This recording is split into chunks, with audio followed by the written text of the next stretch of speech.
All right, so welcome. My name is Ellis Mang. I run the Office of Technology Innovation and Entrepreneurship in the Viterbi School of Engineering. And so I thought I'd start off by telling you sort of what we do, so you can kind of distinguish among all the different innovation activities that happen across campus at USC. So we actually have many goals here, and the one thing that is really going to distinguish our program from some of the other ones is that there's the word technology in almost every line here, right? So we are the Office of Technology, Innovation, and Entrepreneurship, and so if you want to be involved in our programs, typically there's some requirement that there is some deep technology involved. Our definition of that is pretty broad, but we do promote anything related to deep tech venturing, deep tech innovation. And that includes non-commercial applications as well. I'll explain that in a second. So, one of our goals is to educate. We mean educate broadly anyone in the community, students, staff, faculty, because most of you in your typical academic curriculum are not going to get exposed to some of the things that actually make technologies tick. You learn how to solve problems, work on problem sets, but then sometimes don't get to deal with things in that hands-on way. So part of our goal is to help you along that journey should you choose to take that. And we actually have a number of different programs to help you in that area.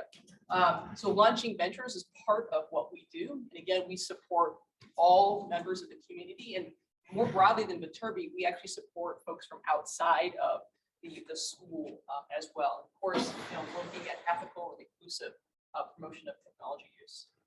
So what are we not, right? So very importantly, we do have an entity on campus that deals with technology transfer, any intellectual property that is developed as part of, work for hire down at USC. If you do something in your own time, in your own dorm room, it's yours, right?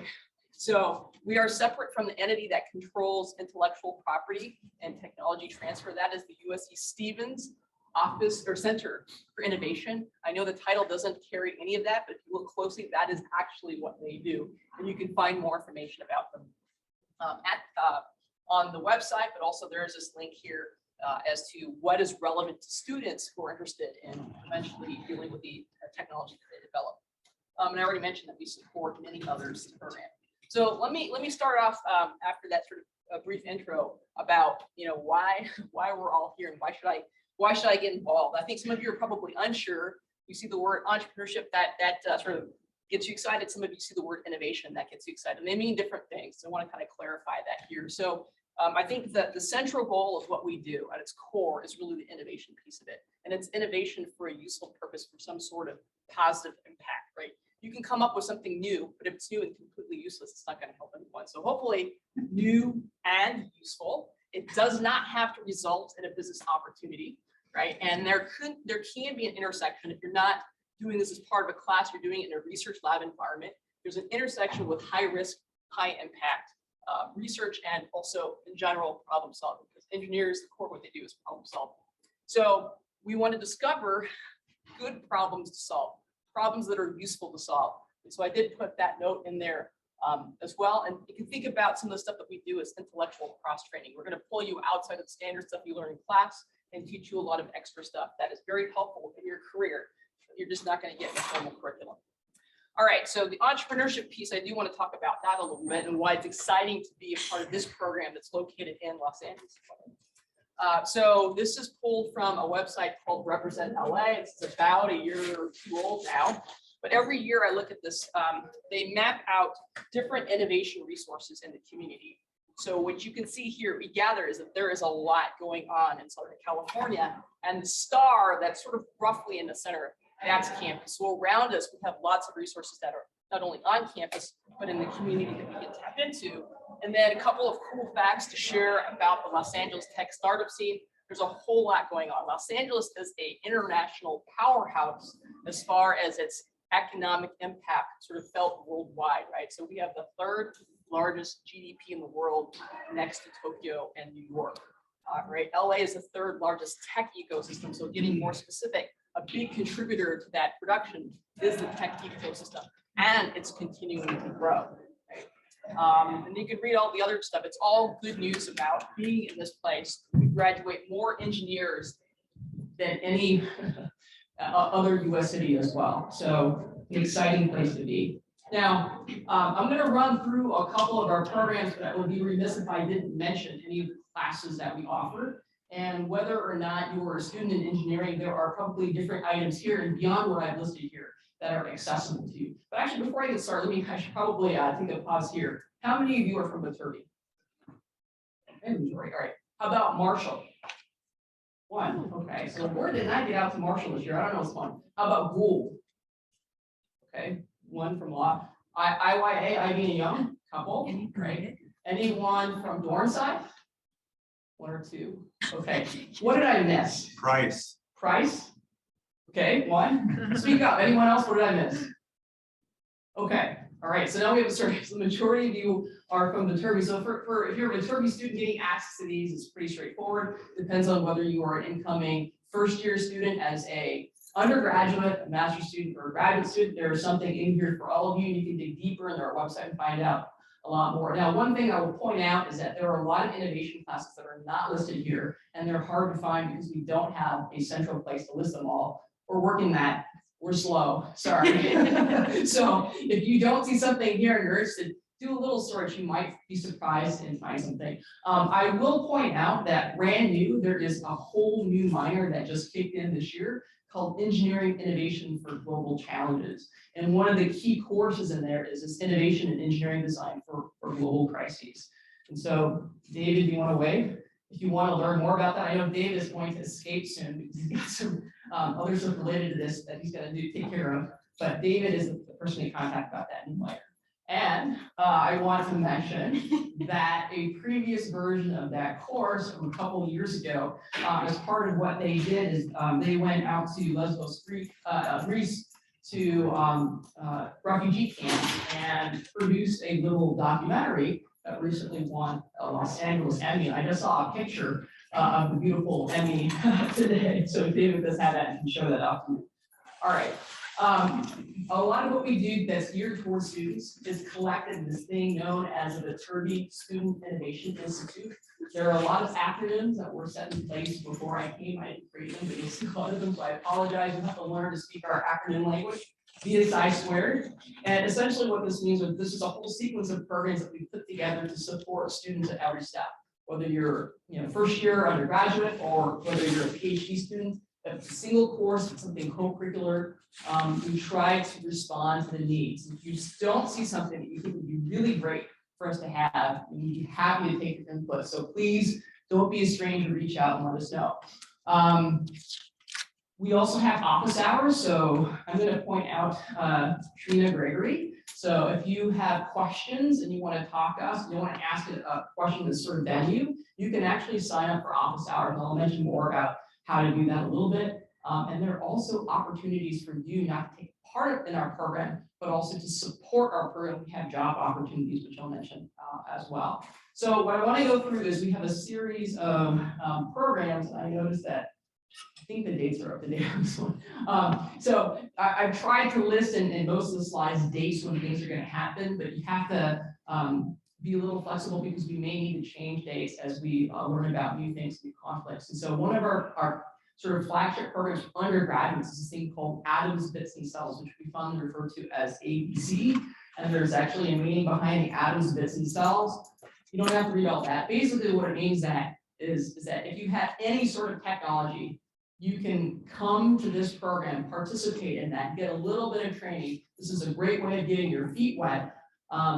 We start applications basically early next year. It's only the spring semester. And if you're part of one of the 3 winning teams, you get a little bit of money to continue on in your effort. And so this is for very early stage. You may not even come into it with a very solid idea, but we're giving you a warning now so you can start to find friends that are like-minded. You want to work together with them to try to develop something. All right, so let's say you're a little bit beyond that. Let's say you are a master's student and you have an interest in dual use technologies that have a military use, but also could be repurposed for other applications as well. We actually have a program that's called Hacking for Defense, another acronym, H4D.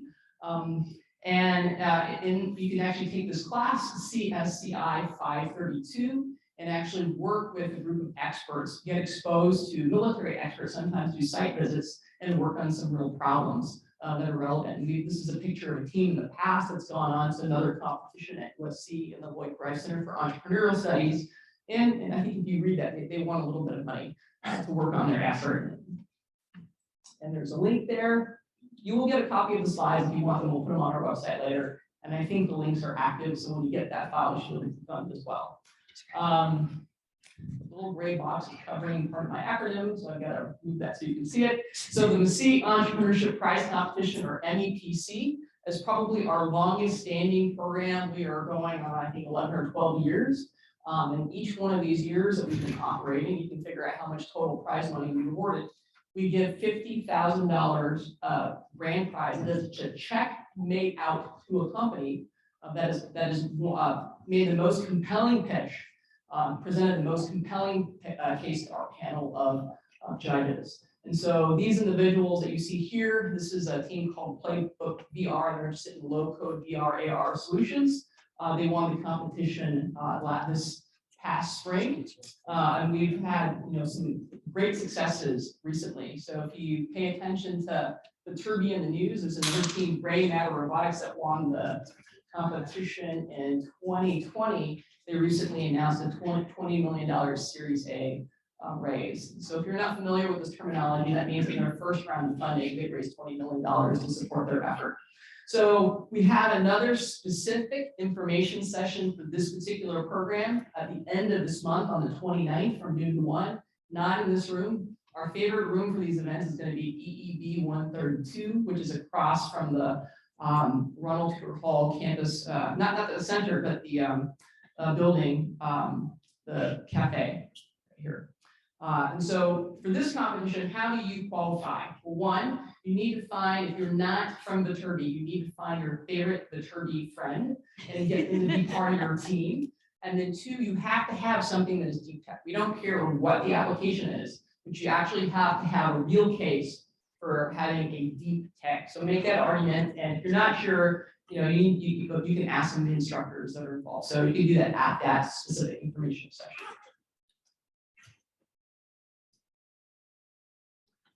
We have another $50,000 prize competition called the Min Family Challenge. This one's a little bit different. It's $50,000 or more made out to a team that has found a deep tech solution for a problem that affects those who are less fortunate. So this is looking at technology for social good, for impact. We're aligned with the United Nations Sustainable Development Goals. This is a busy slide, a graphic with many colors. There are 17 of these goals. I think you can find sort of probably multiple of these goals that any solution is going to address because they're all sort of interlinked, right?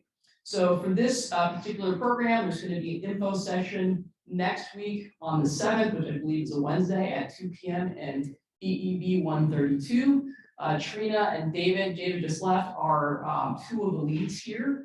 And we'll explain to you more about how that works. If you have an affinity for deep tech for impact, I think this is the program for you. You may wonder, can I apply to this program and ABC and MEPC? The answer is yes, so long as you qualify and you have a Viterbi student. Now, the ABC program, I should distinguish, is only for Viterbi undergrads. That's the one program where we have some restriction, but the rest of these are in general open to the overall community. All right, so we have a bunch of additional programs that are coming up. That are new and that are ongoing. If you are later on, you already have a company and you're at the stage where you're raising funding, we actually have a small venture fund to help teams launch. Now, we don't lead an investment round. We will co-invest with another institutional investor. So that's available to you. Dave Eastman, who's not here today, leads that particular effort. And then new this year in civil engineering, that's the CEE in the poster on the right-hand side. There's an alumni donor, Das Family, who sponsored a brand new competition. This is, again, it's engineering for social good, for addressing some of the major challenges that impact society. That is new this year. The grand prize is $15,000. We don't have a link yet on our website about this. We will soon. We'll update that as soon as we get information. But in the meantime, There are flyers being distributed around campus. You probably can find information via Engage SC and other places.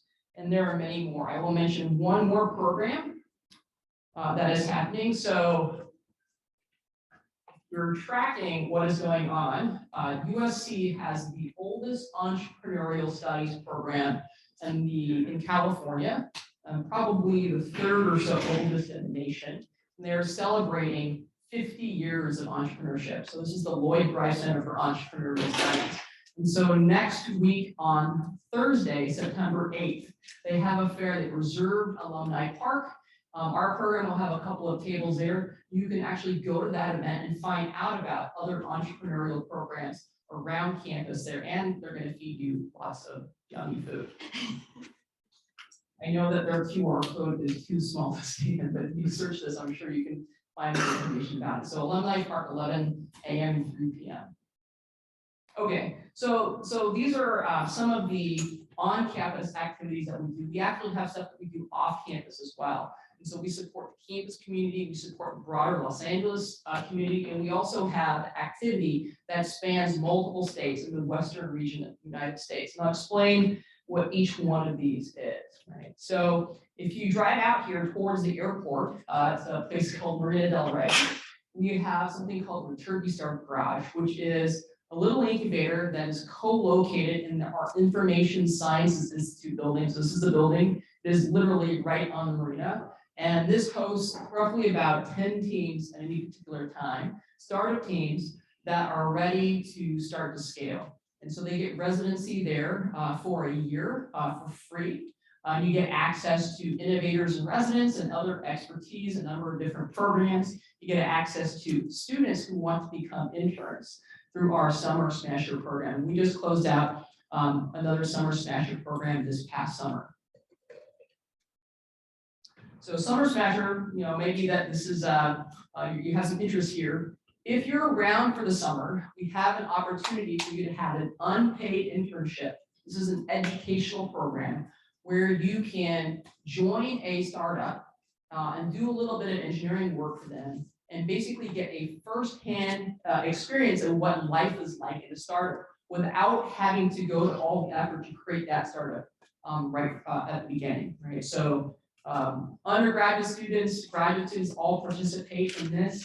There is programming, a final sort of symposium finale at the very end. We will have more information on this in the spring, closer to next summer. Our next round is going to be summer 2023. All right, so our regional program is sponsored by an entity known as the National Science Foundation. The National Science Foundation is a federal research funding agency that supports a lot of fundamental research in engineering and sciences and other disciplines at universities and other nonprofits around the country. And so they put in a substantial effort or substantial funding into supporting work that has produced inventions in research labs. And what they'd like to see is for some of that to actually get out of the lab into the hands of the community. And so they started this Innovation Core program roughly around 2010, 2011 or so, and have awarded groups of teams of 3 to go out there, giving them $50,000 to figure out. So you have this invention, it may or may not be in a full patent. Of what use is it to someone? Will you solve someone's problem? And more importantly, will they actually pay money for this widget, whether it's a physical widget or a piece of software or some algorithm you develop, right? So this program specifically supports deep tech. We span California all the way to Colorado right now, and we offer a training pathway for you to get to this $50,000 award. They're called ZAP and Boom. I think they are not acronyms that stand for anything, they're just the names of the training program. So if you see opportunities to participate in ZAP and Boom, it's affiliated with this and is part of the steps that you take to eventually get to this $50,000 award from the National Science Foundation. This award is one step in a whole pathway of different activities that can eventually lead to non-dilutive government funding to help your startup using the Small Business Innovation Research Grant Program or SBIR grant program. One of the key requirements are you have to have some form of solid intellectual property. Okay, so I mentioned earlier we do have office hours. right now with a Viterbi faculty member, and Trina is a fantastic resource. She's been here for quite some time, knows how to navigate the complicated innovation landscape, even beyond Viterbi. Here's information about how to get onto Trina's calendar. It's also on her website as well. If you're not sure where to start, you can talk to Trina. I promise you, she does not bite. And she actually teaches an ITP as well, so you may have her for a class or two. All right, and so other opportunities. Let's say you love what we do, but you're not quite sure you want to get involved yet. We are looking to hire student workers. We love our student workers. We actually have student workers participate in all of our programs, and we'll bring in a whole cohort every single year. And here are some of the opportunities. I'm also hiring some staff, so if you know some fantastic individuals that want to take on a larger full-time role as a managing director for our program, or who would like to help with innovation across the Western region, we have 2 positions available there as well that are active on the USC careers.edu website. Okay, so many opportunities. Take advantage of everything here. I think the challenge with being in a university environment is there are so many different things. They all look good, but you have to pick and choose a little bit because you've only got so much time in the day. You need to sleep eventually as well. So if you know someone that would benefit from this and we're not able to make it, we have another info session on the 13th from 12:30 to 3 in PEB 132. And we'll also have very specific info sessions on the C Entrepreneurship Prize Competition, our Min Family Challenge, and our Atom Bits and Cells program. We'll have one on Summer Smasher. We'll have one on how to get into the Viterbi Startup Garage, and anything else that comes up as well. We also offer periodically a bunch of seminars that are on specific topics, and we're looking to also restart our program on office hours with angel investors, as well as office hours with legal service firms. Firms that help you understand what does it mean to incorporate, which route do you go, LLC, C Corp, or whatever other mechanism is applicable to what you're trying to do. Okay, so let me go through and introduce some of the team members, and they're not all here. And there are people on here who I didn't even mention their programs. so Trina is our Adams Bits and Cells, and then David Gerber deals with Min Family Challenge along with Trina. Sandeep Gupta, who's the third one from the left, is actually the lead for our engineering honors program innovation track. So we do have an engineering honors program that has 2 tracks in it, a research track and an innovation track. And what distinguishes the 2 is that for the research track, you produce a research thesis as an output at the end. For the innovation track, you produce a commercialization plan. And so you can sign up for that. You do have to apply, and those applications are available after you complete or close to you complete your first year here as an undergraduate. Denise McKenzie is one of these she's a lead instructor for our MC Entrepreneurship Prize Competition. She's also the instructor for ENGR 494, which is the Key Innovation Track course for our Engineering Honors Program. Cliff Newman teaches the Hacking for Defense class along with Farzeen Samdani. And then spelled out more, none of the instructors are here for the MC Entrepreneurship Prize Competition, but I mentioned Dave before. Dave also heads up our Viterbi Venture Fund, and these are Viterbi Startup Garage. And Hovig Chalian is a faculty member of the Lloyd Price Center for Entrepreneurial Studies, so we're happy to borrow him from that group. Susan Angus is from the Commission on Voluntary Service and Action. She serves on our steering committee for the Min Family Challenge, and I see that I've left off Abby Pfeiffer. Yes. She didn't make it on there. I knew I forgot somebody right on the pictures, and she's also from the Lloyd Price Center for Entrepreneurial Studies. And then here's some other faces for our other programs, and then also our National Science Foundation Innovation Core Hub. I should also mention that Professor Alex Grady-Reed does research on innovation and periodically is looking for grad students to do research with her. So that is another avenue to get involved. Brian Moore is a hub coordinator. Stacy and Russell is our hub director. All right, so how do you stay tuned of all the stuff that I talked about and all the new information that's coming out that has not been sort of formalized yet? I think my mic just went out. Maybe I ran out of batteries. Yes, it says dead battery.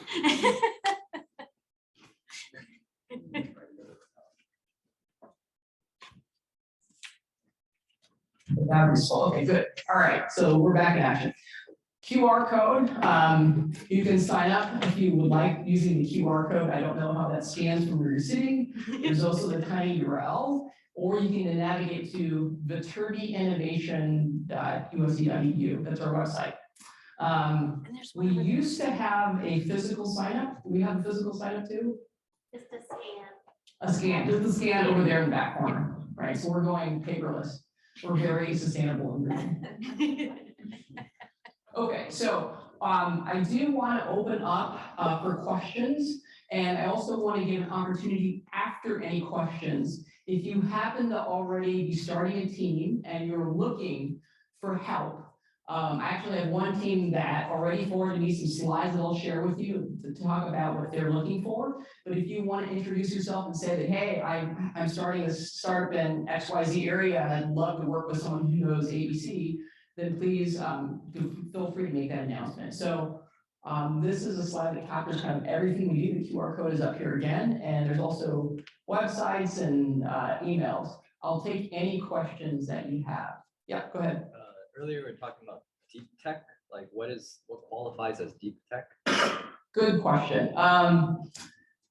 We were very, okay, so let me give you an example. So if you just happen to be using, if you're just building an app and the app isn't really solving any problem, it's just code that does something, that's not going to be considered deep tech. So my Marshall colleague that runs the incubator there says that he's going to shoot himself if he sees another dating app.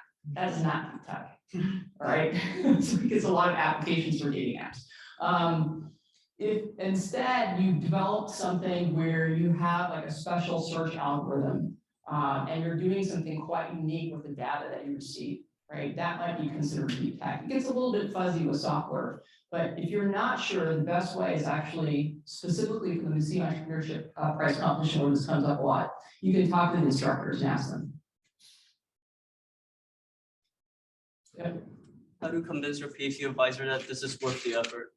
How do you convince your I'm assuming it's a PhD advisor. Yeah, so there's a couple ways to look at this. If you're, most PhD advisors are not going to leave their day job, but they would love to see the technology they work on have a life beyond the research paper, beyond the lab.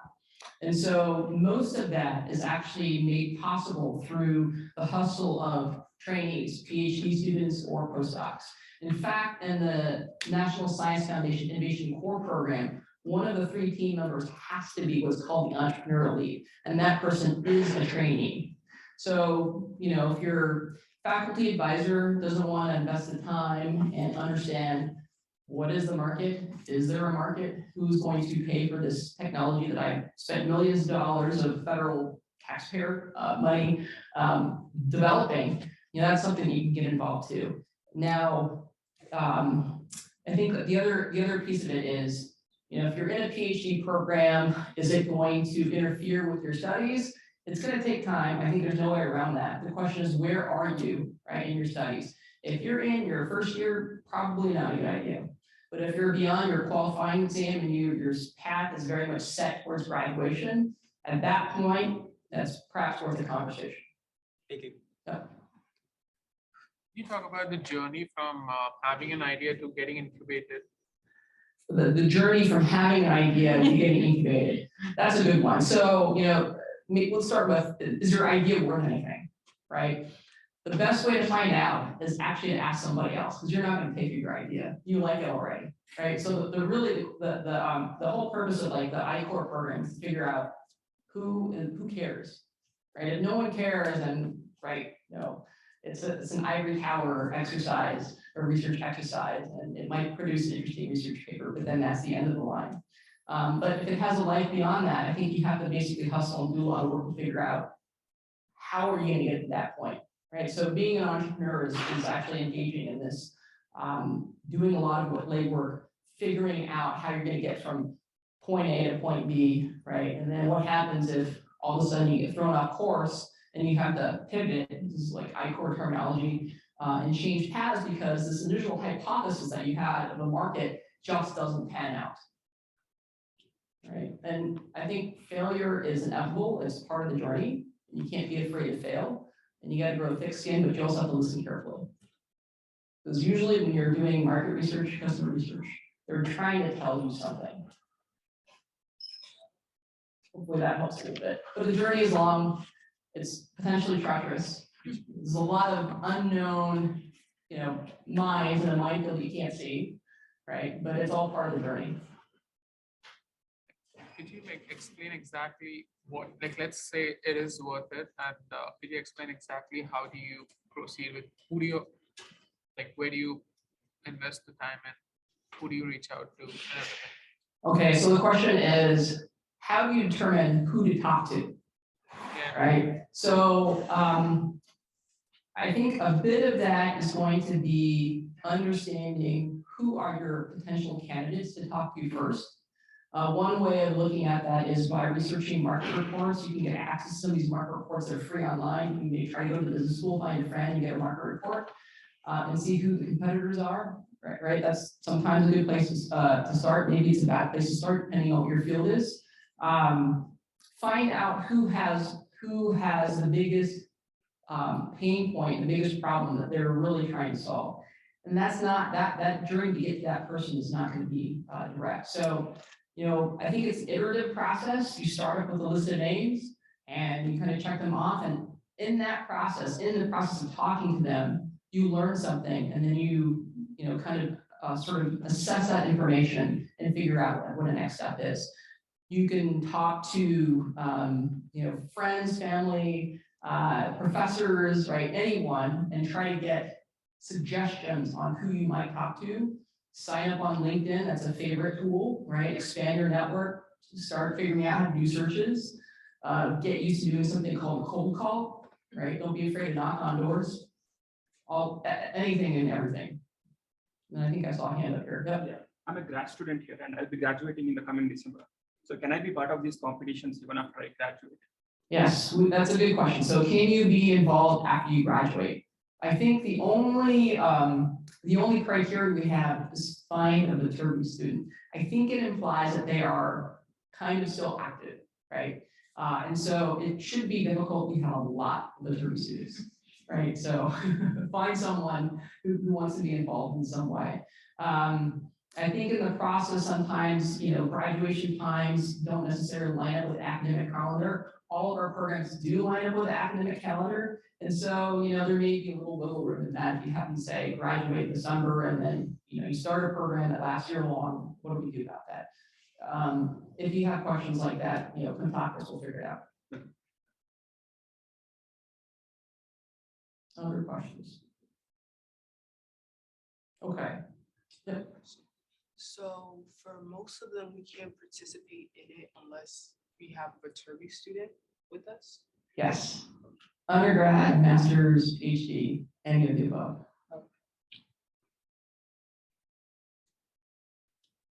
And then, for our seminars, you just show up, right? You don't need to bring a Viterbi student with you.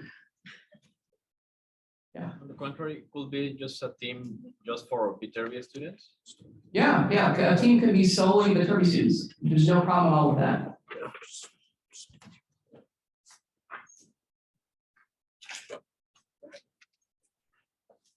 Okay, so I'm going to make a little public service announcement on behalf. Actually, I can. Oh, make you're it, here. sorry. I was able to Excellent. make it. Yeah. Good, because I probably messed it up. Yeah. No worries. That's all. Cool. Hi, everyone. I'm Serena. I am a co-founder of Chimney Cherry, which is the company I'm working on, and we're recruiting actively. So I want to talk a little bit about that, and then briefly I'll just mention one of my fellow co-founders has moved on to another startup that he's looking for students for as well. So our story really starts in Fairbanks, Alaska, which is a town of only 30,000 people and Alaska is considered to be one of the most beautiful places in the world. But Fairbanks, Alaska is considered the most polluted city in the United States.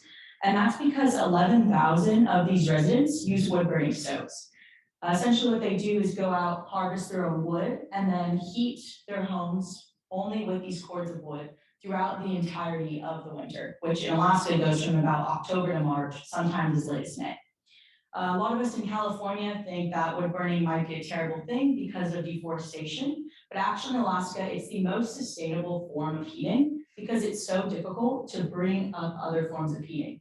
So something like solar works great during the summer when there's almost 24 hours of sunlight, but then even bringing up gasoline and diesel, not only can the diesel freeze or other types of gases because it gets so cold, but also in some rural areas, only 1 gallon of diesel can cost up to $15.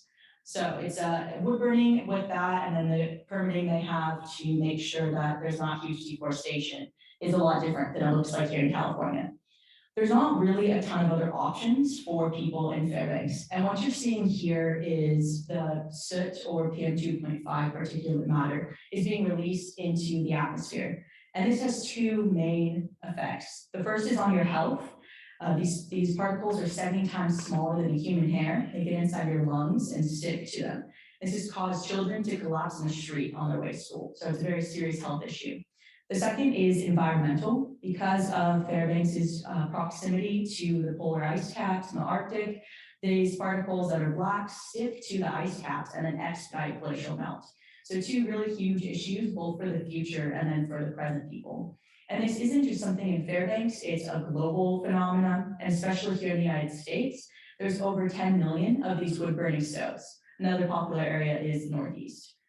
And so we've invented a device here called the chimney cherry to combat the environmental and health effects of this residential wood burning. Here you can see the basic design. Essentially what it does, it's a retrofit, goes on top of your chimney. It uses an electrostatic precipitator, which creates an electric field. Soot is not attracted to this, right? So the opposite of when you rub a balloon on your head and it sticks, so your hair sticks. The soot, you can rub a balloon on your head and then hold it up to it, jumps away really quickly. So you use this to create an electric field, which then pushes the particles to the sides, and it ends up thickening on the sides. Right now, we're working on our storage here to hold the particulate matter throughout the entirety of the winter. You need to get your chimney cleaned once per year. So the idea is you don't have 95% of that particulate matter escape. And then from there, you are able to clean it out during that one time a year. So a little bit of the technical stuff for the fraternity people that we typically don't go into. Right here is our founding team. A few of them have now moved on to really great companies, working in Navy Aerospace, one of them, another one's at Microsoft, and that's why we are recruiting. We have 3 of us that are still here, including our one fraternity student, so we are good on that.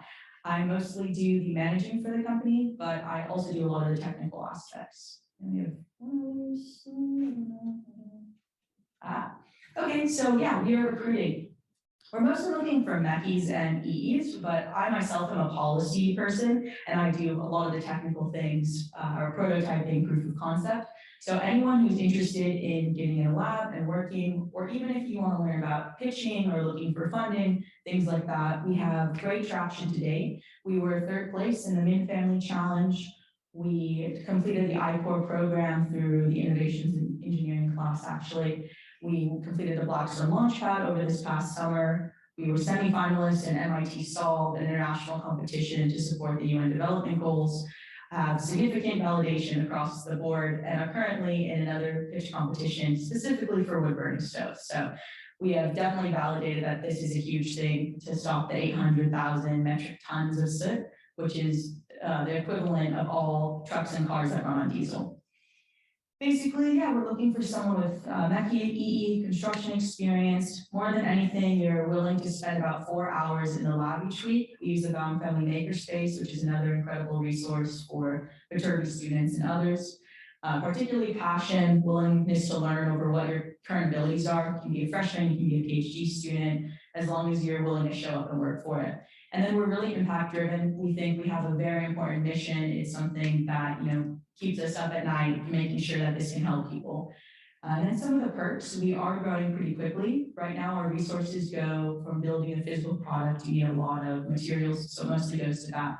But in the future, there's potential to get stock in the company, decent amount of that. Opportunities for promotion, potentially looking for a new CTO as our Viterbi student graduates here. And then also we are hopefully traveling to the Brookhaven National Lab in New York, a fully funded trip to test our product for a week. So if that happens, we have spots for at least 2 engineers to come there. We do have an intern right now up in Fairbanks, Alaska, working with the Cold Climate Housing Research Center. So we also are considering taking a trip up there once we have the 2 different prototypes, one in LA, one up here. So yeah, we really hope that you guys will consider working with us. I'll be hanging out back there if you want more info. And then the second thing I will quickly pitch is for one of our founders who went on and he is working on this full time. Essentially, it's a carbon footprint tracking software for fashion and makeup brands, I guess, not my startup. And so if you're a computer science person, I think he's specifically looking for a co-founder, grad students, but he'd be interested to talk to anyone. Genius guy, Ben Brooks, great friend of mine. That's all I got for you guys. Yeah, you can see me back.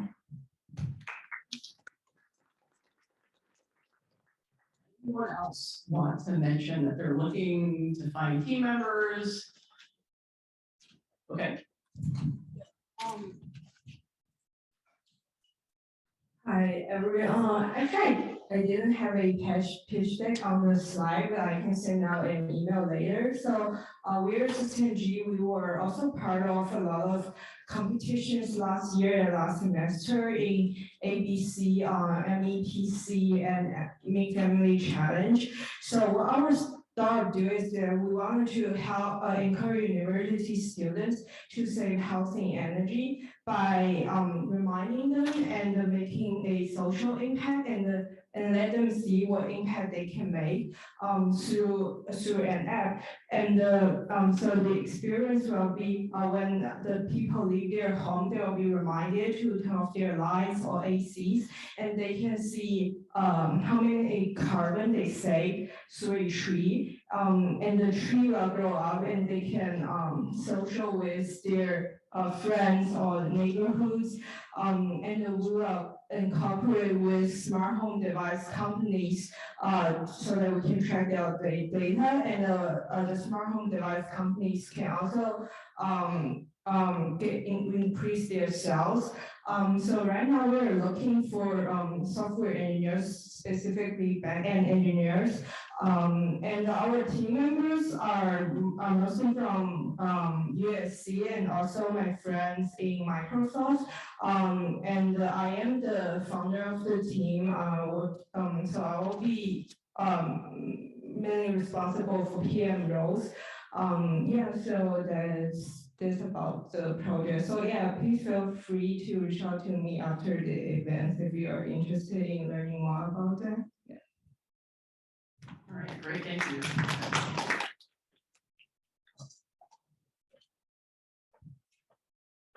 Thanks. Hi, I'm David Schlossberg. I have an idea for improving health tech, and just the specific spaces in medical thermography, which is kind of like a heat scan of your body, and just like to apply AI, and to computer vision to do better predictions of the impact on your health and wellness. So if there's any AI or ML computer vision engineers in here interested in that type of project, let me know. All right, anyone else? Okay, I have a couple other notes to make. So a couple other introductions. If you do go, yeah, I have a question here. So when are the timelines for these competitions? The competitions all kick off with an informational session, and so we'll give you more details on what's expected. And then following that, there's an application open, close, and then after that we admit, and then there'll be a kickoff. So all of that happens in the fall. Most of the programs really get, for the MEPC and MFC, they start in the fall. ABC, that process is early spring. All the programs wrap up by April, end of April.